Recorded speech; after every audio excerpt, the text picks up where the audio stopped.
میندې راوړي ډیر زامن ډیر اولادونه یو یا دوه سکندر یا افلاطون سي.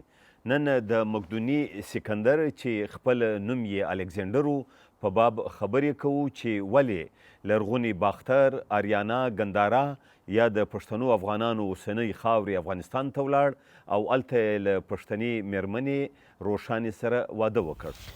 د ورېښمینې لارې په نوم یو کتاب کې لیکوال پیټر فرانکوپان لیکي چې له ننه څه باندې 1600 کاله پخوا د یونان یوه ډرامه لیکونکي اوروپایډس د خپلې ډرامې چې وکخي یا بکای نومیږي د سر په کرښو کې وایي زه یعنی دینوسیس له یوه بېساري شتمن او بډای ختیځه یونان ته راغلم، یو داسې ځای چې فارس یعنی اوسنی ایران د لمر وړانګو کې لمبېدلو.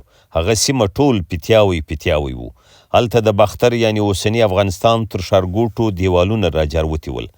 تر 2500 کاله زیاته دغه مخکنۍ ډرامه کې راغلي یونانیان له خبر نه وو چې تر دې ډیر پخوا د باختر ولسونو خوشحاله او سوکاله ژوند تېراوه او جشنونه یې کول.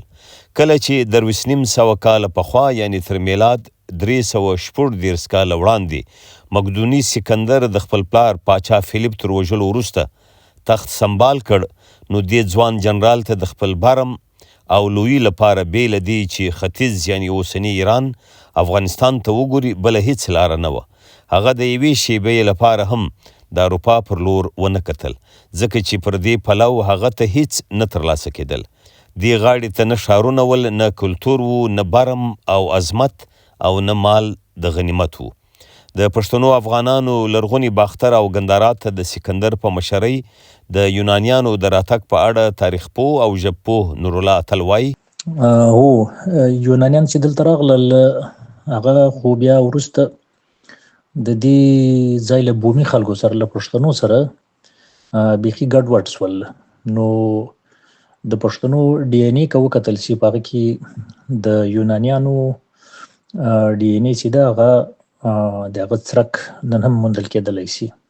بل یونانیانو خو دلته د دې ځای دین هم ومانو، دوی د دې قبایلو برخه وګرځېدل او د دوی ژبه چې وه که هغه لیکدود وو که ژبه وه هغه هم له پښتو سره یو ځای شوله. بل دا و چې یونانیانو خو دلته بیروکراسي راوړله او د دې ځای له آرټ هنر سره هم د دوی د دې ځای هم زده کړه وکول او د دې ځای پر آرټ او حکومتولۍ او پر سرکار پر هر څه باندې دوی هم ډېرې اغېزې وي. نو تر ټولو لویه خبره بیا دا ده چې نن که ته یونان ته ولاړ سي یا سایپرس ته ولاړ سي یا په یورپ کې له یونانیانو سره مخامخ سي، نو دوی پښتنو ته د تربور یا د کزن په توګه باندې یعنی ډیر ښه هغه ورته لري، هرکلی یې کوي. دوی دا وایي چې د خپلوۍ یو احساس لري. د سکندر او نورو مخکینیو یونانیانو لپاره کلتور، نوښتونه، نوي فکرونه، فرصتونه دغه ټول له ختیځه یعنی د اسیا له لورې راتلل.